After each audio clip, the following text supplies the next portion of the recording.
Losses बहुत है। Pakistan cricket board ने अभी जो स्टेडियम्स वगैरह बनाया उस पर अरबों रुपए खर्च कर दिए। पैसे नहीं है बोर्ड के पास, खजाने पीसीबी के खाली हो गए काफ़ी हद तक। बिस्मिल्लाहिर्रहमानिर्रहीम, अस्सलाम वालेकुम। मैं हूं सलीम खालिक और आप देख रहे हैं मुझे एक्सप्रेस डिजिटल पे। पीएसएल का इनेकाद होने वाला है। अब 1 महीने से भी कम वक्त बाकी रह गया है पीएसएल शुरू होने में, और अब 2 नई टीमों की शमूलियत की भी बाज़गश्त है। इस बार नहीं, अगले साल से होगा, यानी 2026 से 6 के बदले 8 टीमें शामिल होंगी। आपको पता है पाकिस्तान क्रिकेट बोर्ड ने अभी जो स्टेडियम्स वगैरह बनाया उस पर अरबों रुपए खर्च कर दिए, और जिसकी वजह से लोग ये भी कह रहे हैं कि सब इतनी हालत अच्छी नहीं है माली पीसीबी की। पिछले दिनों जो खिलाड़ियों के डोमेस्टिक खिलाड़ियों की तनख्वाहें कम की गई, बड़ा तूफान मचा। उस पर भी यही कहा गया कि पैसे नहीं है बोर्ड के पास। खैर, अभी इतना बुरा हाल भी नहीं है कि प्लेयर्स को देने के लिए पैसे कम हो जाएं, वो तो एक इंतज़ामी नाअहली थी डोमेस्टिक डिपार्टमेंट की। लेकिन ये ज़रूर है कि ख़जाने पीसीबी के खाली हो गए काफ़ी हद तक स्टेडियम्स की वजह से। आईसीसी से जो रकम आएगी वो इतनी ज़्यादा नहीं है कि हमारी सारी कॉस्ट पूरी हो जाए बस, इसलिए इश्यूज़ तो हैं। तो अब मुझे 2 नई टीमें आ रही हैं। पीसीबी की कोशिश है कि उनके ज़रिए अपने खाली ख़जाने कुछ भरे जाएं, और जो सोचा है वो ये सोचा है कि 2 से 2.5 अरब रुपए सालाना पर नई टीम बेची जाए। अब मैं आपको पीएसएल का थोड़ा स्ट्रक्चर बताऊं कि किस तरह का है। एक अलग किस्म का और एक मुनफरद किस्म का मामला था। जिस वक्त नजम सेठी साहब ने पीएसएल शुरू की थी, तो उस वक्त ज़ाहिर है किसी को पता नहीं था कि ये इवेंट कितना सक्सेसफुल रहेगा और क्या होगा। इसलिए जो टीमें फ़रोख्त हुई सबके अलग अलग रेट थे। सबसे महंगी टीम मुल्तान सुल्तान, जो मैं पाकिस्तानी करेंसी में आपको बताऊं, उसकी फ़ीस है सालाना 1 अरब 8 करोड़ रुपए। जी, 1 अरब 8 करोड़ रुपए। और अब दूसरी टीम ज़ाहिर है पीसीबी चाहेगा इससे ज़्यादा में बेचे, क्योंकि जब 10 साल पूरे होंगे उसके बाद तमाम टीमों की वैल्यूएशन होगी और फिर दोबारा बनाया जाएगा एक स्ट्रक्चर के, नया मुआहदा होगा कि जी किसकी कितनी फ़ीस होनी चाहिए, और गालिबन 25% तक इजाफा तो मुतवक्के होगा हर टीम की फ़ीस में। अब ये 25% इजाफे के बाद मुल्तान सुल्तान चली जाएगी 1.5 अरब या उससे भी ज़्यादा। तो ज़ाहिर जो नई टीम है फिर 2 से आगे तो लेकर आनी है, उससे कम पे तो पीसीबी किसी सूरत ला ही नहीं सकता।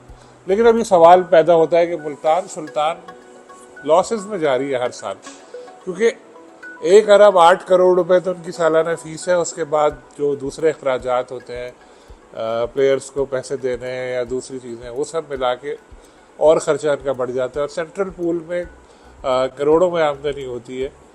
लॉसेस बहुत है, मुल्तान के लॉसेस बहुत हैं और वो कवर नहीं कर पा रहे।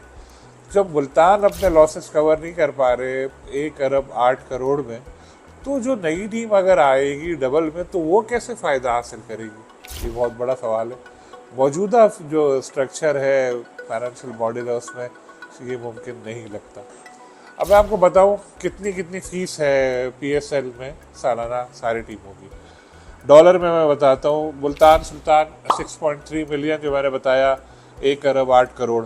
Karachi Kings 2.6 million dollar, Lahore Qalandar 2.5, Peshawar Zalmi 1.6, Islamabad United 1.5, Quetta Gladiator 1.1। एक बहुत ख़ास बात इसमें यह है कि ये मिलियन डॉलर जो इतनी बड़ी बड़ी रकम है, ये डॉलर ये इन्होंने 170 रुपये पे एक फ़िक्स किया हुआ था पीसीबी ने, और अब कब तक है ये अभी तक नहीं बताया। लेकिन अब डॉलर जा चुका है 282।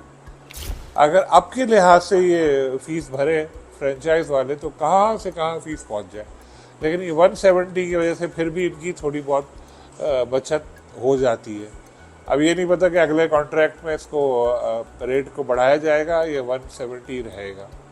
पीसीबी ने जो कॉन्ट्रैक्ट बनाया उसमें सबको इख्तियार है मौजूदा फ्रेंचाइज को कि वो टीम रखना चाहें तो रखें, छोड़ना है तो छोड़ें। फर्स्ट राइट ऑफ रिफ्यूज़ल उन्हीं के पास है। और अब तक की इत्तलात के मुताबिक तमाम 6 की 6 टीमों ने पीसीबी को बता दिया है कि वो टीम अपने पास रखना चाहते हैं। ज़ाहिर है वैल्यू तो है, और पैसा भी कमाया कुछ टीमों ने, सब ने नहीं, कुछ टीमों ने। लेकिन इसका फी स्ट्रक्चर तो बताया मैंने आपको, जो इसका फाइनेंशियल मॉडल है वो थोड़ा सा अजीब भी है। जैसे कोयटा ग्लैडिएटर एक कम कीमत टीम है, क्योंकि उस वक्त छठी टीम बेचने में बड़ी मुश्किल हो रही थी नजम सेठी साहब को, तो नदीम उमर साहब को फिर कायल किया गया कि आप टीम ले लें। वो कराची क्रिकेट की एक मारूफ शख्सियत है, लेकिन कोयटा के नाम से उनको टीम लेना पड़ी। रहते वो कराची में है, उनके क्लब है पाकिस्तान क्रिकेट क्लब। तो कोयटा का क्योंकि इस वक्त तक जो बाकी सारी टीमें थी वो हो चुकी थी फिक्स, कराची भी हो चुकी थी, लाहौर भी, सब भी, तो कोयटा की उन्होंने टीम ली और उसको एक बड़ा ब्रांड बना दिया। लेकिन उसकी फ़ीस है 1.1, यानी 6 बार जो फीस है अगर आप भरे कोयटा ग्लैडिएटर, तो एक जाके फिर मुल्तान सुल्तान की सालाना फ़ीस मुकम्मल होती है। तो कोयटा, इस्लामाबाद और पेशावर, ये सब टीमें तो फ़ायदा में हैं, लेकिन लाहौर, कलंदर और कराची किंग का इतना ज़्यादा प्रॉफिट नहीं होगा अपने तौर पर। अगर वो स्पॉन्सरशिप वगैरह के ज़रिए कर रहे हैं तो वो एक अलग बात है। लेकिन मैं आपको बता रहा था फाइनेंशियल मॉडल किस तरह का है। जैसे फ़ीस मैंने बताई 1 अरब 8 करोड़ सालाना पेशावर ज़ल्मी की है, और जो बाकी 6 की 6 टीम है सबको पैसे एक ही मिलते हैं। सेंट्रल पूल में सारी रकम जमा होती है, स्पॉन्सरशिप की, गेट मनी की, मीडिया राइट्स, दूसरा सब की, और उसके बाद 6 की 6 टीमों में ये पैसे बराबर डिस्ट्रीब्यूट होते हैं। यानी अगर आपने 1 अरब 8 करोड़ रुपए फीस दी तो भी आपको उतने ही पैसे मिलेंगे जितने सबसे सस्ती टीम को मिल रहे हैं। ये इसका इस वक्त फाइनेंशियल मॉडल है। अब आते हैं नई टीमों की तरफ। तो मैं बताता चलूँ आपको कि लोग ये कह रहे हैं कि कोई पार्टीज इतनी होंगी या नहीं होंगी, क्योंकि खुला नज़र आ रहा है कि ये मौजूदा मॉडल के तहत तो जो भी नई टीम आएगी उसको लॉसेस तो होंगे। तो अब उसमें ये हो सकता है कि बाहर की भी कुछ कंपनीज है वो आ जाए।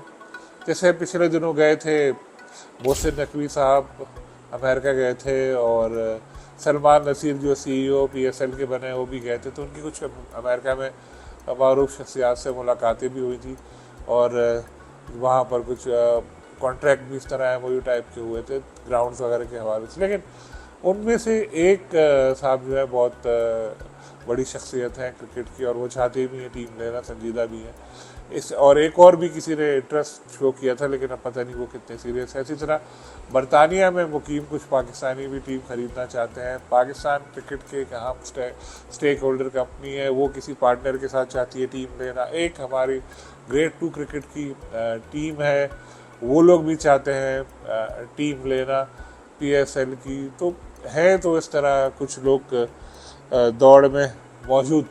लेकिन अब ये कितने सीरियस है ये अलग बात है, क्योंकि पता है आपको मुल्तान सुल्तान पहले शोन ग्रुप के पास थी, और इतना उनको लॉसेस हुए कि फिर उन्होंने बीच में ही वो छोड़कर चले गए थे टीम को। जिसके बाद फिर ये जो तरीन है, आलमगीर तरीन, उन्होंने टीम खरीदी थी।